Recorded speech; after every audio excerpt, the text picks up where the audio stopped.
Good afternoon, Intrep class. Good afternoon, sir. Good Afternoon, sir. afternoon. How are you?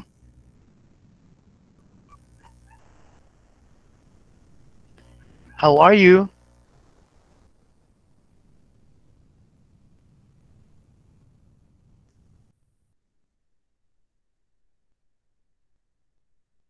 Good evening, sir.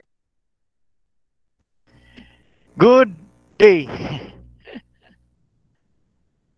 Okay, so nandito si Miss Bay on cam dami para makita na kong beautiful faces of from Intrep class. Okay?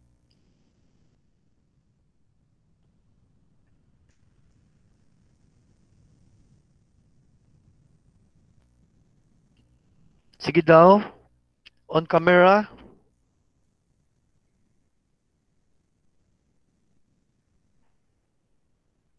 On camera kay mag-screenshot na ako class.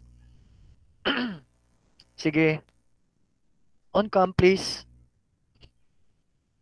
Ayan. Very beautiful and handsome students of Ma'am Makaway. Eh, si Habonero. Ayan. Mukia, Ripolles, Bravo, Matura, Bunghanoy. Okay. So, start na tayo. May magpasok pa ba? Or shall we start after 3 minutes? Vergara, nandyan. Iskleto, Samantha.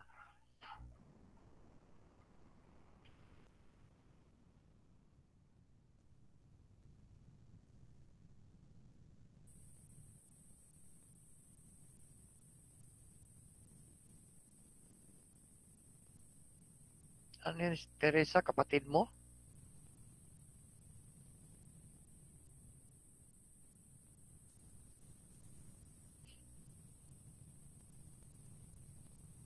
Okay? So, I want you to be participative. So, you are all 2, 4, 6, 8, 10, or more than 10 or 15. Okay? So, let us, we will start. Then, uh, while waiting for the others to come.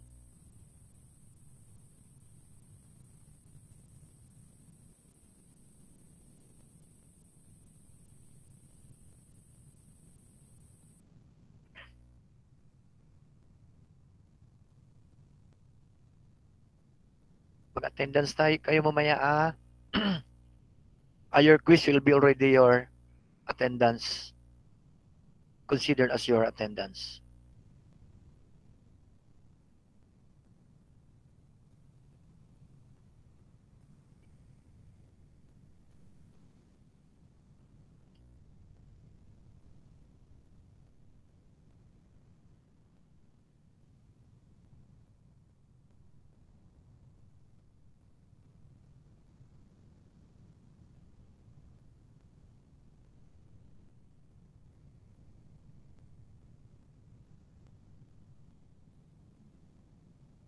Makita ba, class? Yes, sir. Yes, Very po, good. sir. Okay. Okay. So, welcome to PE3, Hope Optimizing Physical Education 3. Okay. Let us pray.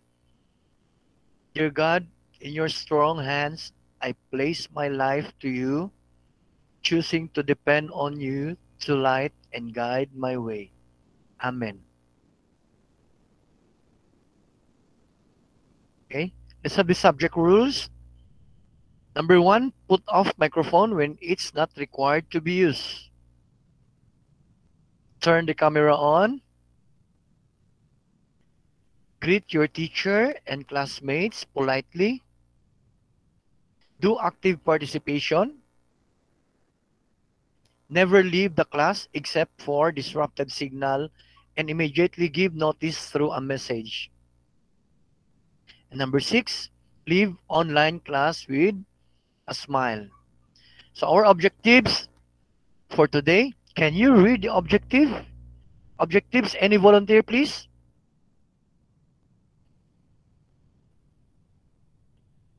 Faster.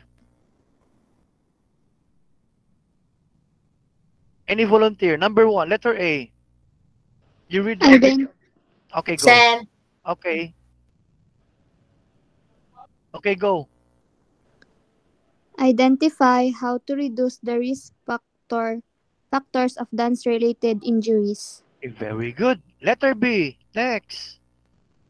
Differentiate between chronic and acute injuries. Very good. That's it. Next. Letter C.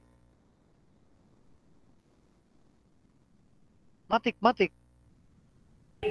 Create attentives on how to avoid common musculoskeletal injuries. Okay. Letter D. Last. Apply the strategies in reducing risk factors in different situations related to Dance. Okay, dance. Okay, so those are the objectives for our lesson for today. Okay, so remember me, identify if the statement is the right or wrong way. Right way or wrong way in dance-related injuries. So, number 1, a tissue can only become an injury if force is given but the impact is the same and tolerable. Okay, right way. Number wrong way.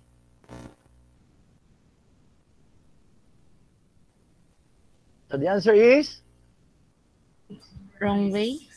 okay, a tissue can only become an injury if force is given but the impact is the same and tolerable. Okay. Right way. Number 2.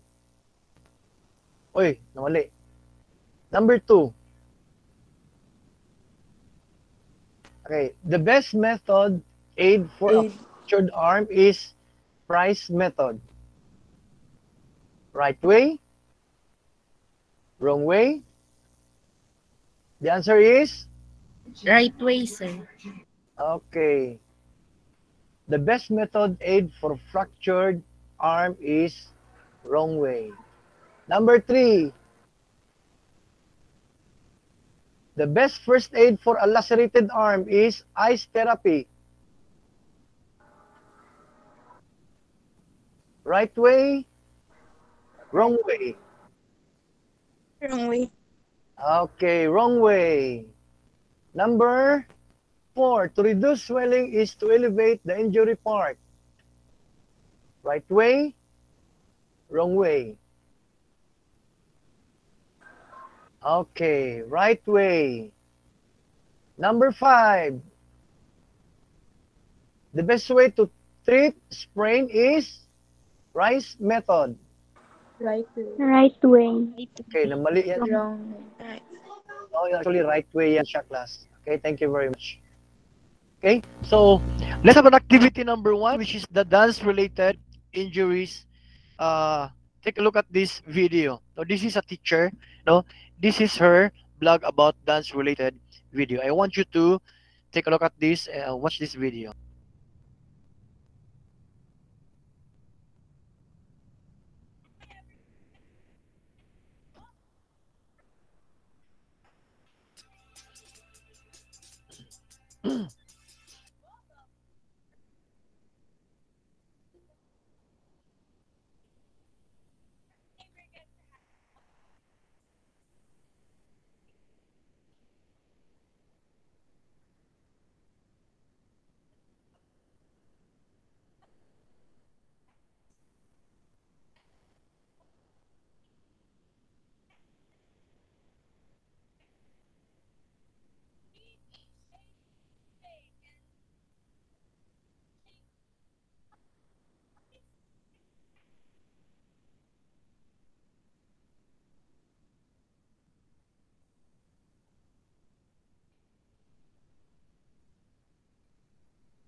Excuse me, sir. Yes. Sir, walay sounds. Ay, wala yung sounds? Yes po, sir. Oh my. Sandali lang ha. Okay. Ano ba? Dili. Sa kong video.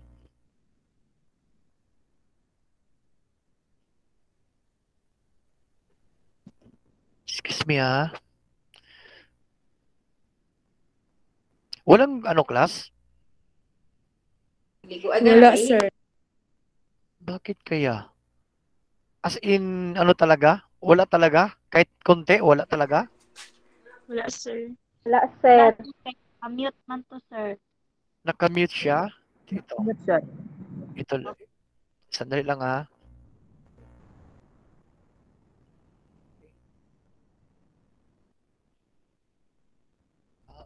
Okay. Sa YouTube. Okay. So, hanapin natin.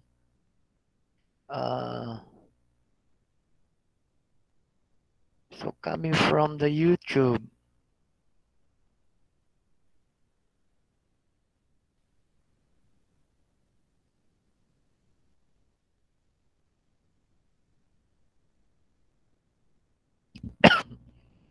Ito makita ito.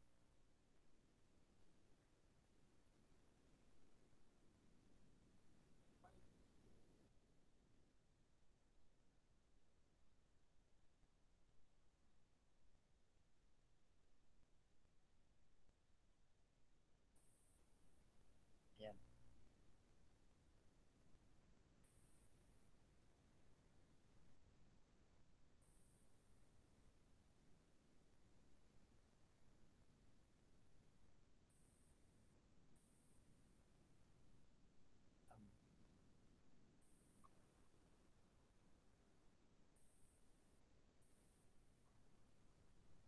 Hi everyone, this is your well-loved teacher. How is that class? Makita na? Well-loved. Yes, sir. Yes po. Okay, thank you very much. Sige. Okay, let's continue.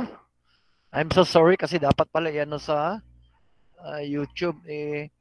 Ang ginawa ko is i-download ko siya. Okay, just let us continue. Start from the beginning.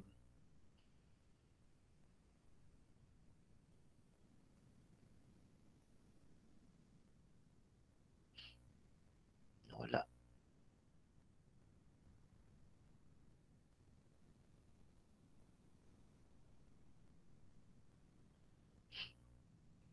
Bakit na wala?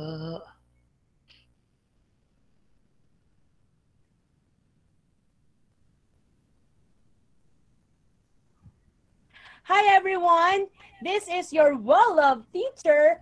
Makita ba? Well-loved teacher. Well-loved teacher. Well-loved teacher. Teacher Badet. For today, we're going to have Health Optimizing Physical Education 3, which is all about dance. Correct. So for this particular subject, we will be dealing about dance. And with that, I want you to please stand and let's have some warm up. Are you ready? 1, 2, 3. Shake and shake. And 1, 2, 3.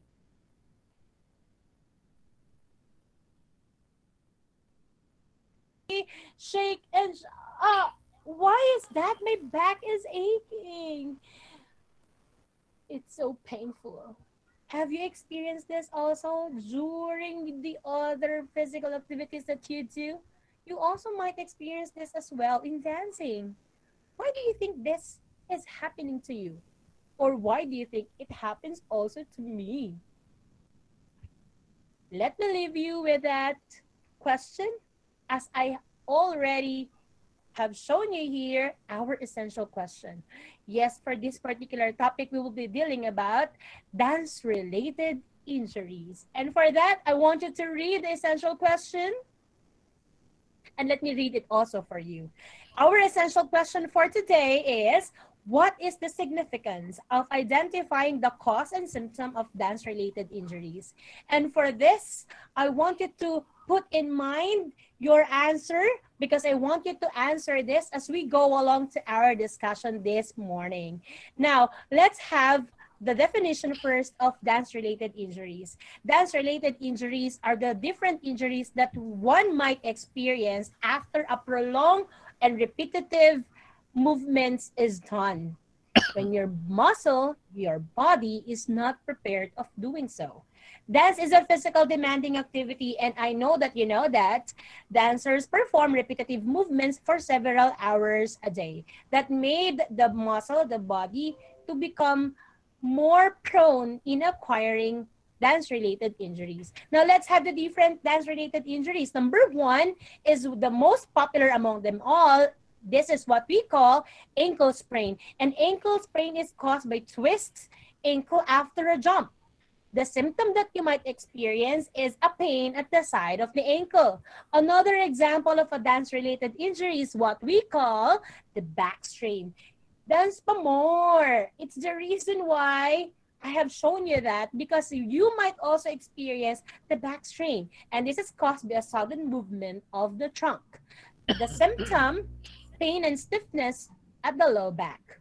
Another example of a dance-related injury is what we call the dancer's fracture. The dancer's fracture is caused by the twist foot when turning.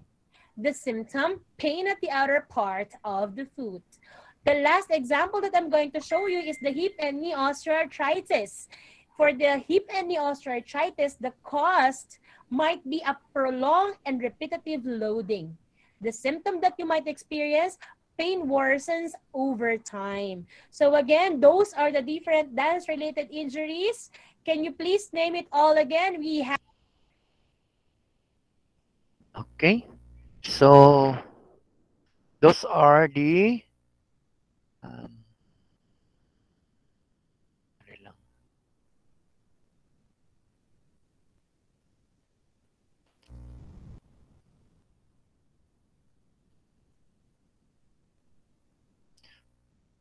What have you seen in the video? What have you observed? What can you say about Badet's vlog?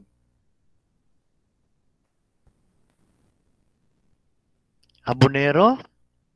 Bravo? Anyone?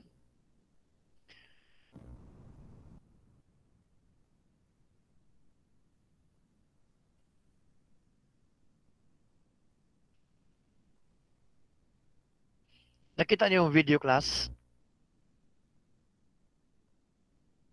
Nakita niyo yung video? Yes, sir. Okay. Ano ang nakikita niyo sa video? Ano na-obserbahan niyo sa video? What can you say about the video? Sige, go.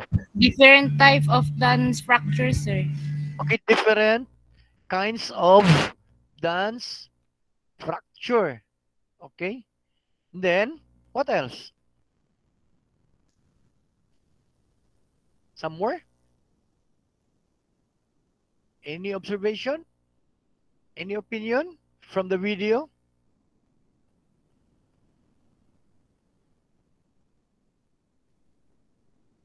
Nanonood ba kayo sa video, class?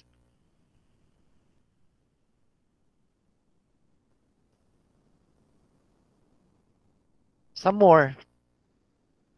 Come on.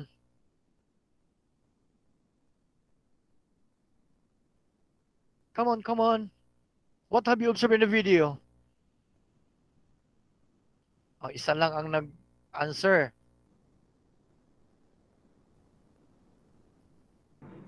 Tato na mga structure, sir, kay is all about sa dancing, sir. Okay, lahat ng mga fracture is all about dancing. Na.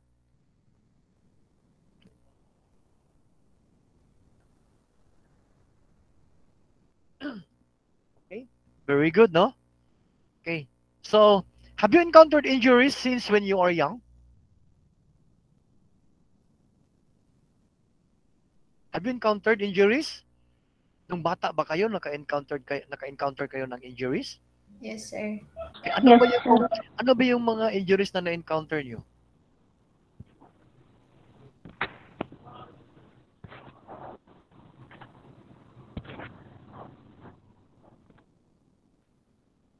Ano yung mga injuries na na-encounter niyo when you are young?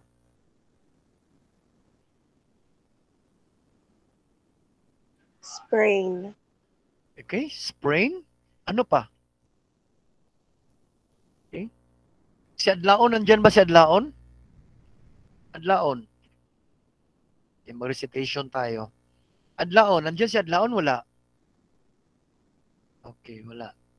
Okay, Agilion. Nandyan? Okay. Espinosa. Wala. Sir, Yes. Espinosa? Espinosa? Adlaon, sir. Okay, Adlaon. Na-zero na nun ako si Adlaon. Sige. Adlaon, have you encountered injuries when you are young? Yes, sir. Okay. What are these injuries? Sprain injury, sir, sa may tail na kabanda, sir. Okay. Sa foot, no? Okay. How did you manage your injuries, Adlaon? How did you manage? I manage it through, sir, cold compress. Okay. Nag-cold compress ka, no? Okay. But do you have an idea on how to apply first aid at that time? Not yet, sir. Okay. Thank you very much. Okay. You have 15 points. Okay. So, next. Lundo. Nandiyan si Lundo? How about Amisola? Amisola? Balano? Rabidolido? Better? Bunggak? Bunghanoy? Better, sir. Okay, better. Okay. Sige, better. Miriam, okay. Have you encountered injuries since when you were young? Yes po. Okay. So how did you manage your injuries? Apply medication like Band-Aid, alcohol. Okay. Then, do you have an idea about on how to apply first aid at that time? Not yes, sir. Ang mother na ko nag-apply. Okay, your mother. So, your mother applied Band-Aid and alcohol para hindi magka-infections, no? Thank you very much. Thank you, better. You have your 15 points.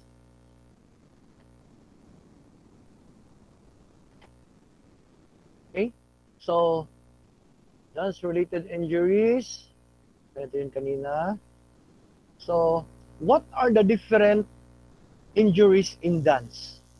Ano yung based on the video that you watch? What are the different injuries? Marami. There are a lot. Back strain, Back sir. sprain. Yes, back strain, back pain, Ankle sprain, sir. ankle sprain, Dance fracture, sir. dance fractures. Ano pa? Hip and osteoarthritis. Okay, hip, no? At saka ankle. So mamaya later, you will observe, makikita nyo ang different kinds of injuries. But we need to discuss first what is really injuries. Okay? So here, let's talk about, makita nyo ba ito? Makita pero walang video. Walang audio. Makita ito? Yes po. Yes, sir. Pero hindi marinig. Hindi, sir. Walay tingog. Okay, walay tingog. Okay. Now, here, he discussed about, ayan. Okay? So, he discussed about acute and chronic injuries. So, he identified, he differentiate, paano natin malaman kung acute and chronic ang isang injury. So, skip ko muna. I-ano ko yung ano niya. Ayan. Okay. Copy ko muna. Ilagay ko sa YouTube para mas marinig at makita ninyo.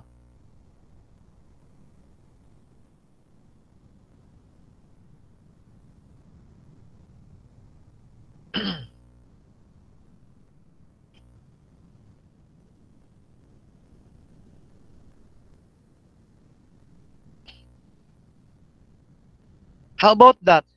Marinig nyo ba, class? Wala gyapon, sir. Ah?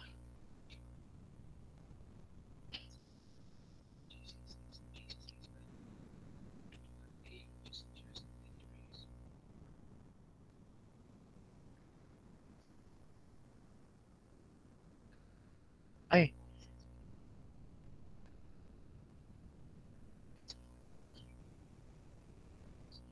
Teka.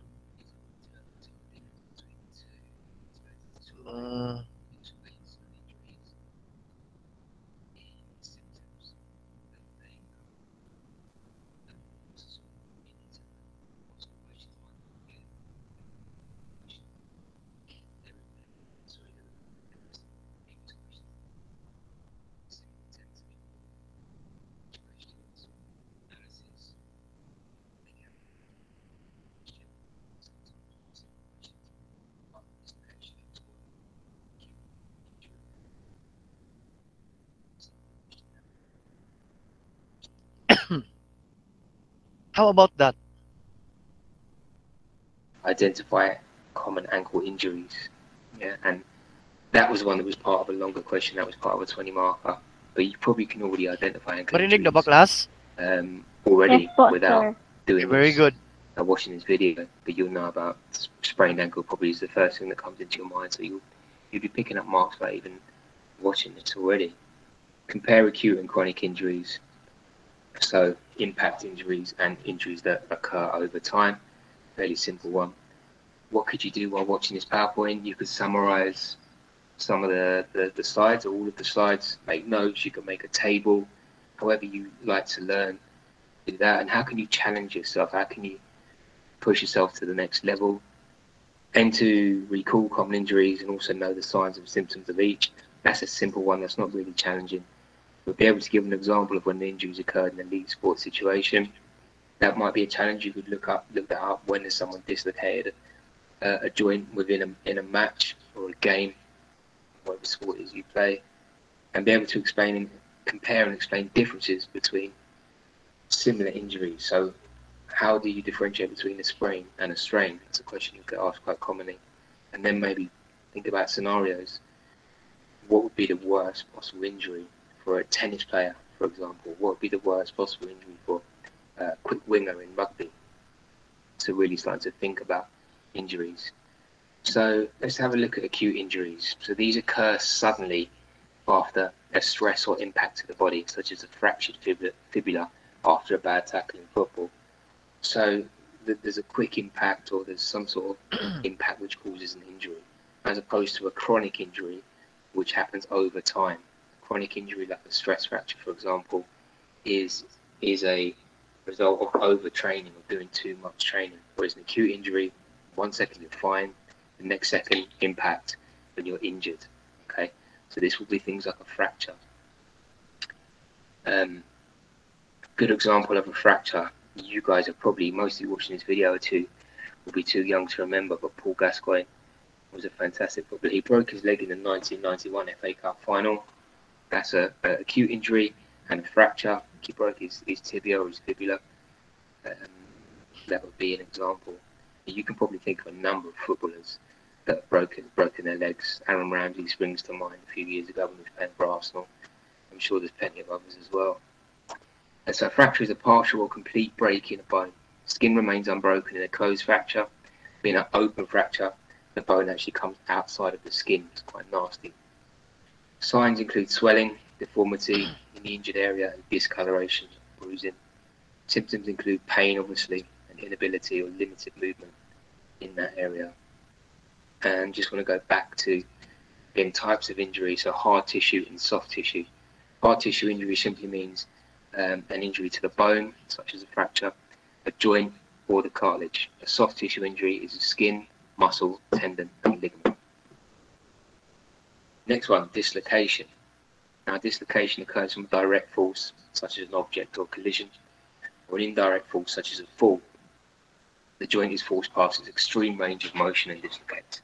Obviously, there's a limit to how far a bone can move within a joint. If it moves beyond that, it might dislocate. You've got certain things, certain structures holding it together, but again, they're sometimes not strong enough, particularly when large forces are put through that joint. Signs include deformity, swelling, and discoloration. Symptoms include pain, loss of movement, sometimes actually feeling that pop or hearing that pop within the joint. And you probably remember Mo Salah getting injured in the Champions League final 2018 in the collision with Sergio Ramos. Landed awkwardly on his arm, but affected his shoulder joint, and he was tangled up with Ramos, and he took that joint beyond its normal range of movement, which resulted in a dislocation. So, two more acute injuries: contusion and hematoma. Contusion, you probably know, is a bruise.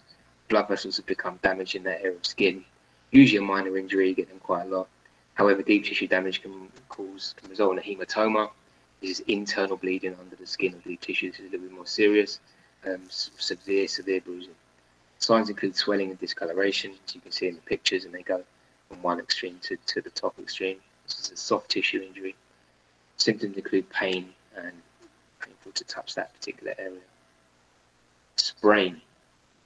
Sprain is caused by a sudden or unexpected twist or extreme rotation in the joint, usually during a landing or fall. They're common at the ankle for game play. Most people that play sport have or will experience some sort of sprain, often in the ankle when you land funny.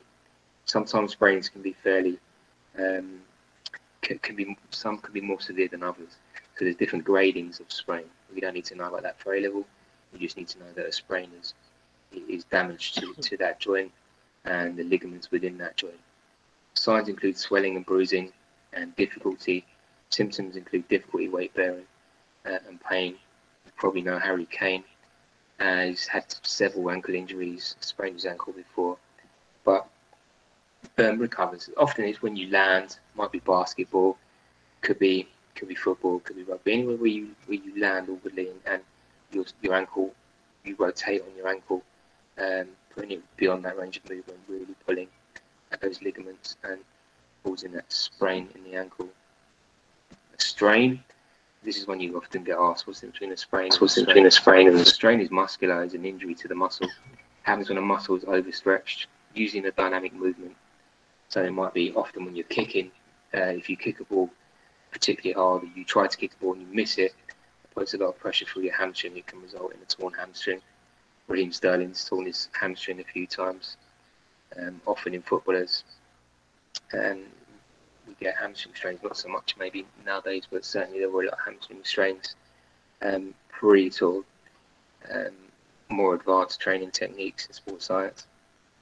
Signs include swelling and discoloration, pain when moving or stretching the muscle. This will take a few weeks, maybe a month to come back from. You see some examples in the pictures there of slight tears within that muscle. Two more acute injuries. Abrasion. Abrasion is usually caused by a fall and scraping a body part on the surface. Open wounds need to be cleaned. You've probably done this on an AstroTurf where you've had a slide tackle, you've fallen over. You get this sort of abrasion. Can sting quite a bit. You often will need to treat that, and different sports or locations will, AstroTurfs for example, will have treatments that are required on those abrasions.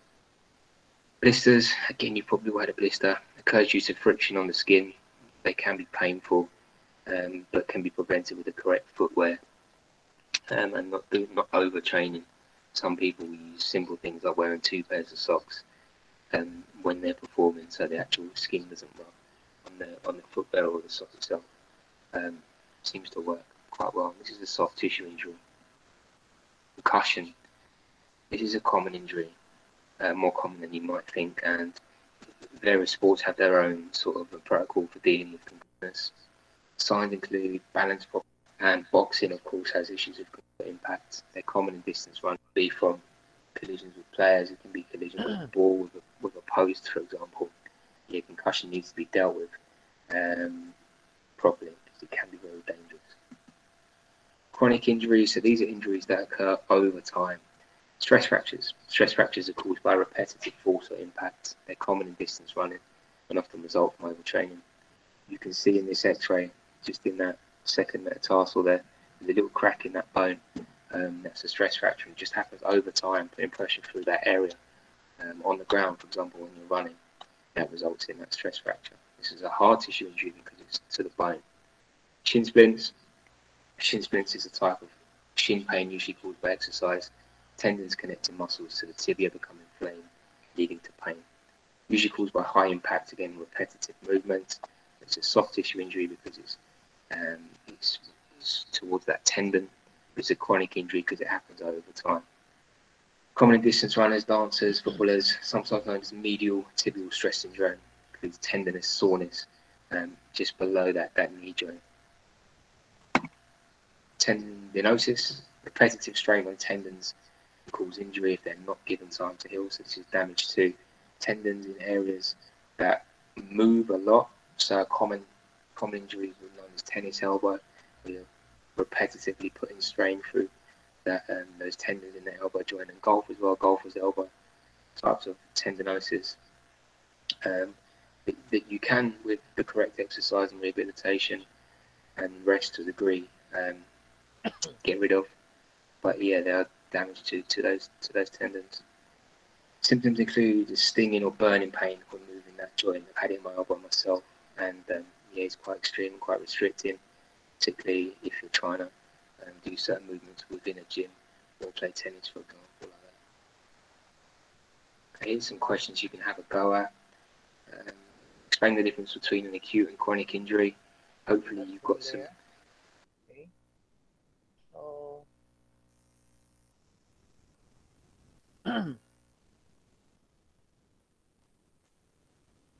So those are the video. Anong nakikita niyo sa video? What have you observed in the video? Michael? What have you observed in the video? What the videos trying to explain, to discuss? Umawing.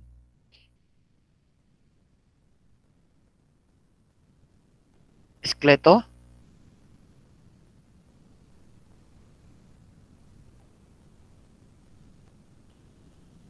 In the video, sir, it explains the injuries that occurs in acute and chronic injuries. Okay. It discusses about acute and chronic injury. What else? Mukia. Skeleto. Sir? Okay, Mukia? Yes po. You observe the video? Sir? Can you say something about the video presentation? Sir, in the video presentation, it shows the proper first aid when encountering sprains and strains, sir. Okay. Okay. Proper first aid. What else? Okay, last, Amisola. Amisola? Sir? Say something about the They are some of example for the spring the injury of acute po, sir. Okay, thank you very much. Okay, so the following factors are common among dancers who have injury. So, ito na, no? So usually sa mga sayaw, makikita natin mga dances, sa mga dance, no? Ito yung mga common sa mga dancers, no? Poor body alignment and technique. So masyadong poor yung body alignment niya, kaya siya nagkaka-injured or na-injured. Excessive training, duration and intensity. So grabe ang practice, halos buntag udto hapon or antod gabi, antod magkadlaw, grabe ang training. Excessive masyado ang training sa sayaw, sa mga practices, kaya nag-come up sila o nag-encounter sila ng injury. Hard dance floor also, no? So matigas, very rough yung floor, tapos nagtiniil ka lang, or o kaya nagka-blisters ka, no? Poor show design. Okay, how poor show design? Paano mo natin malaman na yung poor show design is one factors na ma-injured ang isang dancer? Abonero? Are you there? Yarso? Mulyes? Penuela? Ponteras? Regalado? Is any volunteer? Sino nandyan? Ang poor shoe design. Ang pag-design sa shoes, isa ba ka-factors na magka-injured ang isang tao? O ang isang dancer? Yes po. Okay, sino yun ang nag-answer? Sino yun? State your name. Bunghanoy po. Okay, Bunghanoy. Sige. Bunghanoy. Why? Po. Kasi po pag... Ay, pwede magteka. Sige, go. Kasi po pag hindi po proper yung pagsuot ng sapatos, pwede po itong mag-cause ng injured pag example po yung lace. Okay. Pag hindi po proper yung pag-ayos ng lace, it cause po ng injured, tsaka po yung shoes pag hindi po tama yung pagsuot. Pwede rin yung yung heels. Masyadong mataas or mababa yung heels sa pagsayaw, no? Or hindi siya akma sa sayaw yung heels na dapat na sasayawin. No? Ganon. Okay, thank you very much. Next, muscle imbalance. Okay. So, muscle imbalance. Then another one is poor body alignment and technique. The anatomical alignment and technique of the dancer are some of the intrinsic factors that are commonly associated with injury. So dance requires moving the limbs in a controlled and precise manner. Kasi dapat siya kontrolado mo at saka precise yung pag-perform or pag-execute mo ng isang sayaw. Or else, magiging uncoordinated ang muscles mo that will result into poor body. No, yung technique mo, wala kang technique, talagang you are prone to injury. So these movements are anchored to the trunk, which means that the trunk should be stable and the spine is aligned, and low trunk stability can lead to uncoordinated movements which predispose an individual to injury. So as what I have said, sinabi ko na pag uncoordinated yung movements mo, imbis pa right ka, sa left ka nagpo-perform. So, hindi siya akma yung pagpo-perform mo.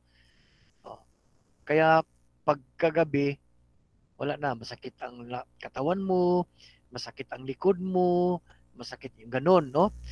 Ganyan ang usually ang mga injuries na ma-encounter natin pag uncoordinated yung movements. Much more pa yun kung kulang ng stretching and warm up. Okay? Excessive training and limited recovery impairs the ability to heal and repair damaged tissues.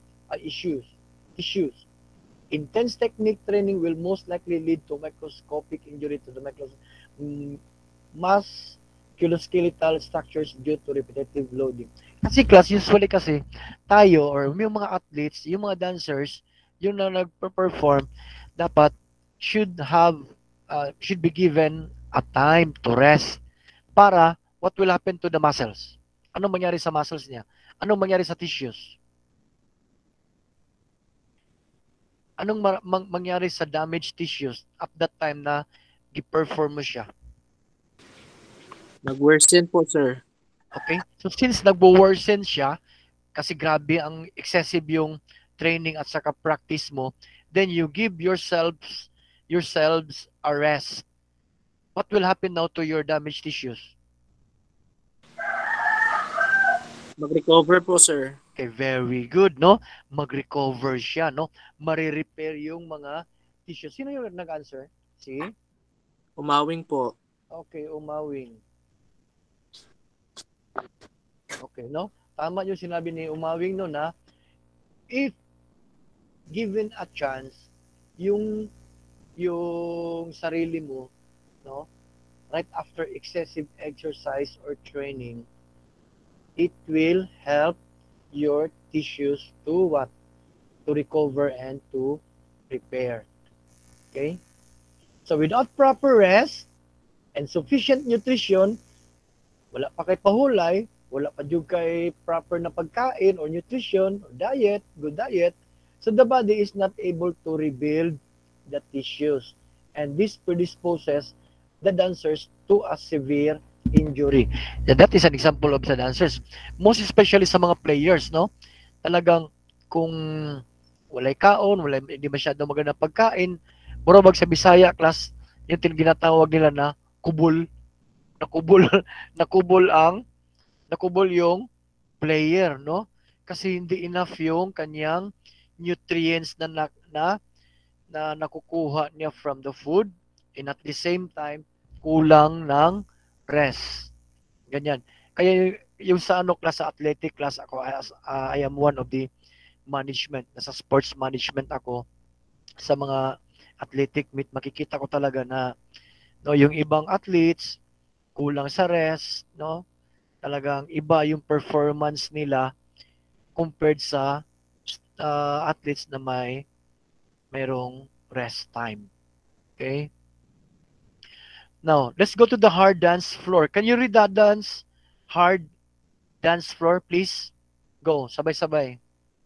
Sir, di makita, sir. Wala, sir. Napa sa YouTube, sir. Naka-share Napa sa screen YouTube? ko ni mga YouTube, sir. Kasi sandali. Okay. Wait lang ha.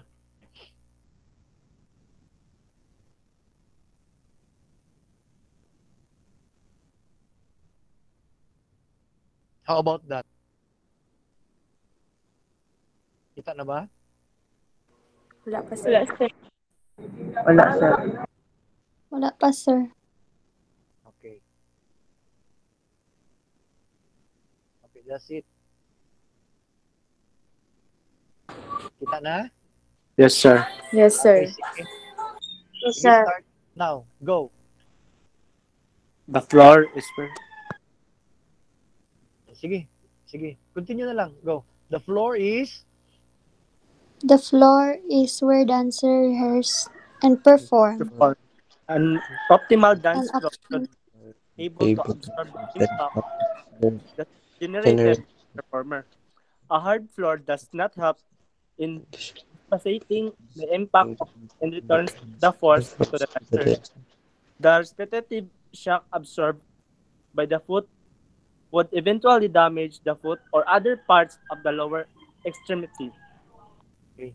Thank you very much. So usually, what are these injuries that usually occur in terms of hard dance floor? Ano ba itong mga usually na may encounter ng dancers na injury? Like what? Yung magtipalo, no? Ma-dislocate, sir. Dislocation, no? Pwede. Ano pa? Mag-blisters, no? Mapalutan ka, no? Ano pa? Maulan, sir. Pamaulan? Yeah, pwede. Yes. Pwede rin magka-strain or magka-sprain yung legs or your lower limb. Okay? So footwear corrects foot mechanics and reduce the impact on the foot.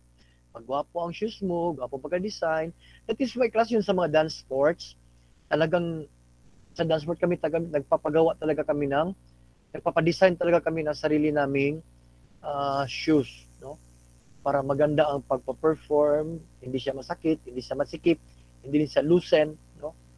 Saka at the same time, kung magpapadesign ka ng shoes, makikita mo talaga na it avoids or malesen ang injury kasi suited at saka haong yung ano talaga, no? Suited sa yung size. Okay, muscle imbalance, tapos na tayo ito kanina.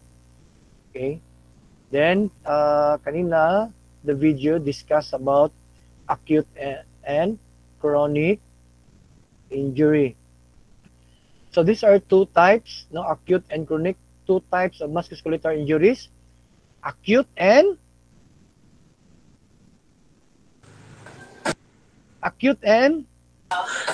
Chronic injury. Okay, acute and chronic injury. So acute injuries occur when the mechanical force that is absorbed by the musculoskeletal structure is more than what it is accustomed to. So the onset of pain and other symptoms occur immediately after the impact. While the chronic injury occur due to what? Repetitive trauma in the body. Repetitive trauma, sir. Yes, repetitive trauma, magsakit na pirmi, magsige na lang siya og sakit. Usually sa player ng soccer, sa tennis, no? Kung saan yung palagi nilang ginagamit na muscles. Yun, nagiging chronic. O yung tinatawag natin na stress trauma. Okay. So, which is usually worsened with activity or training. Kasi gusto mo lang manalo kahit masakit na, still you are keep on performing or doing it. So, acute injuries, katapos ito kanina, ito yung din yung chronic. Okay. Now, common acute dance-related injuries according to WUSNI. So, these are the type of injury, ano ang cause, the symptom, and the prevention. So, kanina, sa dalawang video, okay, so it already discussed the ankle sprain, no, the back strain, okay. So, what is the cause of ankle sprain? Twist the ankle after a jump, sir. Okay, what is the symptom? Pain at the side of the ankle. Now, how to prevent the ankle sprain? Exercise the strength, the ankle, and improve balance. Okay, so those are the cause, the symptom, and the prevention. How about sa dancer's fracture? Usually, yung cause niya, sige. Twist the foot when turning. Okay, yung twist the foot when turning. Anong symptom? Pain at the outer part of the foot. Pain up the outer part of the foot. How to prevent? Exercises that strengthen the foot and improve balance. Okay, so exercise that strengthen the foot and improve balance. How about yung masakit ang likod, back strain? What is the Sudden movement of the trunk. Sudden movement of the trunk. Yes, sudden movement trunk. No? Then, symptom? Pain and suffers in the low back. Pain and stiffness in the low back. Magsakit-sakit na yung mga likod. No? Yung example na binigay ni Teacher Badet kanina, yung malaking tao na nagganon-ganon siya, nagsisayaw. Yun, back strain yun. Okay, what is the prevention? Proper preparation and technique. Okay, so proper posture and technique. So dapat when you sit, dapat maganda ang pag-sit, maganda ang pag-stand, no? Hindi baliko, not uncoordinated also, para babalik yung normal, no? Okay, so, ayan, kanina sa video kanina, it discusses also about stress fracture. Okay? So what is the cause of stress fracture? Prolonged repetitive loading po, sir. Yung na kanina, no? Yung sa tennis, yung sa ano na palagi niya ginagamit yung right arm niya because of almost striking and flexing. No? What's the symptom? Pain at the front of the leg. Okay. Pain at the front of the leg, like shin. And then, what's the prevention? Addicted rest. Okay. Makita niya na repetitive yung ano niya. So, dapat, you should give yourself or yung muscles a time to rest para makarecover. Okay? So, we have also Achilles tendonitis, then patellofemoral pain syndrome. We have the plantar, okay, fasciitis, and hip and knee osteoarthritis. So, what's the cause of hip and knee osteoarthritis? So, prolonged and repetitive. Then, symptom niya is the pain that worsen. Ano ang prevention? What's the prevention of the hip and knee osteoarthritis? Adequate rest. Okay, adequate rest. Okay, here, acute or chronic instructions. Copy and answer the following using the Microsoft Word inside the box are different circumstances that may lead to chronic or acute injury. Identify it by classifying the circumstances in the respective box. Derive generalization from your answers and make conclusion by completing the sentences after the box. Okay, here.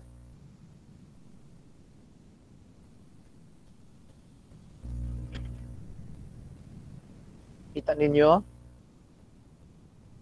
Okay, balik tayo ha. This is the given. Kindly screenshot class. Na-screenshot nyo. Okay. Your camera, gamitin yung camera nyo. Okay. So force and outstretch arm, muscle imbalance. Okay, poor foot mechanics, twist the knee after jump. And then here's the answer. Answer sheet. So you write all those terms if it belongs to acute injury or chronic injury. So 5-5. Nag-start na ba kayo?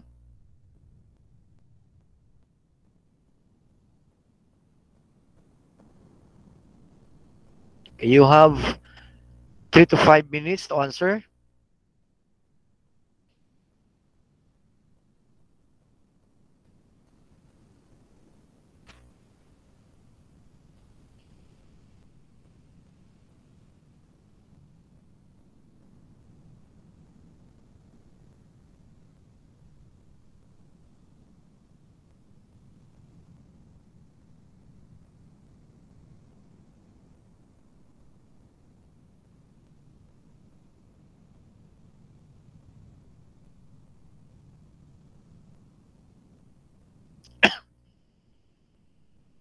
Okay?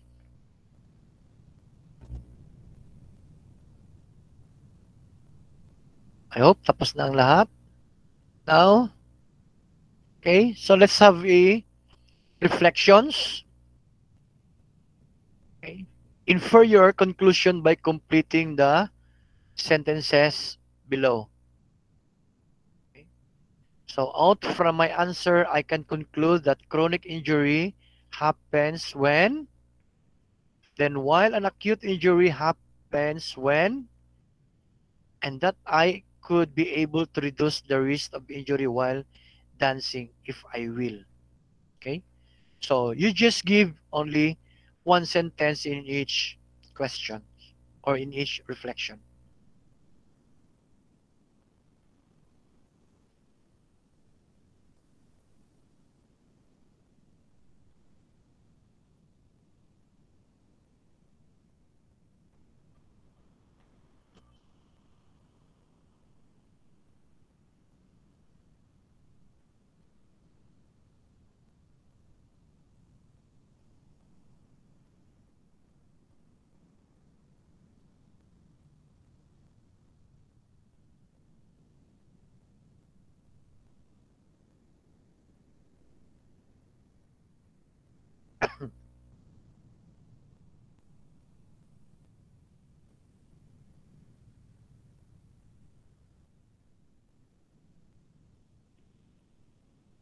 Okay, so those are our reflections.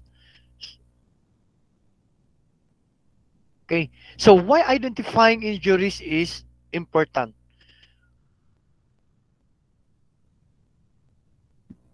Yung gusto mag-answer, kindly state your name for your recitation. Umawing po, sir. Okay, Umawing. Okay, why identifying injuries is important, Mr. Umawing? Because, sir, it helps us in order for the injuries to easily get solution, and for the players and other dancers be fully covered. Because if you don't identify the types of injuries, you won't easily got the solution in every other injuries, especially if you don't know how to identify the soft and hard tissues of injuries po, sir. Okay, thank you, Mr. Romawing. No, so it is really very important so that you will be able to know and to identify and to apply what kind of first aid you are going to to apply, no, sa injuries. Okay, thank you. So here the teacher will give the link, the Google quiz, and give the student 7 minutes to answer the items. Okay? So here, hindi na lang ako magbigay ng link, but instead, just look at the screen. We have the example, number 1 and 2. You just choose the letter of your answer. So we have number 1. Kindly get your paper and your pen. When you are done, class, your answer from the activity number 3, your answer for the reflections, and your answer for this, kindly send to our Google Classroom. Nasabtan ninyo, class? Yes, sir. Thank you very much. Okay, so the question number 1 is, what is the best first aid for a lacerated arm? Letter A, ice therapy. Letter B, splint. Letter C, application of pressure. Again, what is the best first aid for a lacerated arm? A, ice therapy. B, splint. C, application of pressure. Number 2, which is not an example of an acute injury? A, sprain. B, stress fracture. C, strain. Which is not an example of an acute injury? A, sprain. B, stress fracture. C, strain.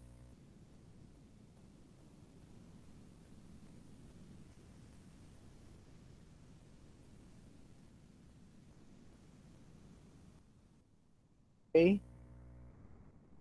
Number 4. Number 4. Ayan. How can you reduce swelling? How can you reduce swelling? A, by elevating the injury. B, by cleaning the wound. C, by applying ice to the injury. How can you reduce swelling? A, by elevating the injury. B, by cleaning the wound. C, by applying ice to the injury. Last number. When will a first aider administer CPR? When will a first aider administer CPR? A, when the injured person is conscious and breathing. B, when the injured person has no pulse but is breathing. C, when the injured person is unconscious and not breathing. Again, when will a first aider administer CPR? A, when the injured person is conscious and breathing. B, when the injured person has no pulse but it is breathing. C, when injured person is unconscious and not breathing. Okay. So your assignment, when you are done, again, kindly send that to Google Classroom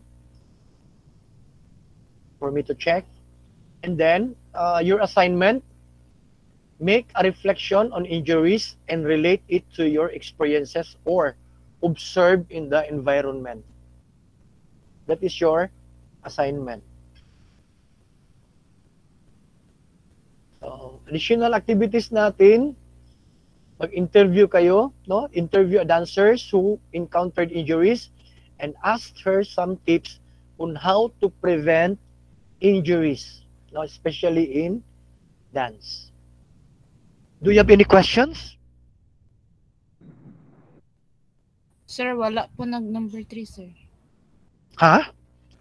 Walang number 3? Yes, sir. Okay. Nag-ano ka sa number 4, sir. Yeah, number 3. Okay, which should be addressed first in an open wound? A, bleeding. B. Infection. C. Laceration. Which should be addressed first in an open wound? A. Bleeding. B. Infection. C. Laceration. Okay. So those are, so that's number 3. Okay na? So 1, 2, 3, 4, 5. Okay na, sir. Okay. Some more questions, clarifications, or any questions with regards to our topic, to our lesson for today? I think wala na. So, ibig sabihin naintindihan lahat? Did you learn something this afternoon? Yes, sir. Okay. Okay. So, okay na yung interview natin. Mag-interview kayo ng dancers. Okay. So, when you feel sad, what will you do? Dance. Dance. Okay. So, when you feel sad, you have to dance. So, you will become lively. You will become lovely. You will become graceful. And at the same time, you will become happy. So, that's the end of our lesson for today. Thank you for listening and goodbye, class. Goodbye, sir. Goodbye, Thank you sir. po. Bye, sir. Thank you po, sir. Thank you masyado. So, by the way, bago tayo mag-end, with regards to your culmination, how's your preparation for your final examination?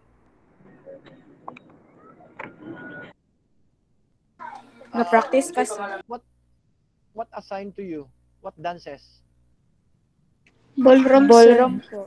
Okay. So yung ballroom na gagawin ninyo is yung cha-cha-cha, yung slow waltz, at saka yung swing. I-mix nyo lahat yun. Tapos pwede nyo lagyan ng ilang dancers lang yung 14, di ba? So yung iba, 12 lang, sir. 12 lang. So ang gagawin niyo yung iba na walang nagawa, pwede niyo sa gawing sa intro sila doon. May storyline, may love story kayo doon. No, may manag-uyab, tapos magawa ng part. Parang may storyline yung sayaw ninyo. Ganun. Sa instruction naman, so dapat meron participation lahat. So be sure that no one should left behind para lahat papasa sa subject. Sa token awards po, sir. Yes, Maureen? Sa token awards po, sir, biska na sa lang mong ihatag. Sa Judges. Yeah, oo. By the way, karong 19 na magpunta ng Davao ang para sa Bagyong Odette. So, pwede ngayon, bukas, pwede nyo ilagay lang sa guardhouse class. Sino ano nyo, president nyo, Maureen? Ako, sir. Okay, paki-collect na lang, Maureen, tapos ilagay mo na lang sa guardhouse, tapos i-ano mo yung list of members para makita kung sino ang Hindi lang, isa ka kumkum na bugas, isa ka tinapa, or isa ka noodles, anything. Ha? Mao na sa token awards, sir. Ay, iba yan. Iba yan sa token. Sa Bagyong Odette yan. Sa Bagyong Okay, Odette. Oo, sa Bagyong Odette. Ha? Okay. So, para ang Maureen, kung ready na yung token ninyo, pwede mo naman isabay. I-text, Yes, i-PM mo lang ako. Okay? Yes po, sir. Okay, sige. So, thank you kaayo. Salamat kaayo. God bless sa lahat. And bye-bye. Thank you. Bye, sir. Bye, sir. Bye, sir. Bye, sir. Bye, sir.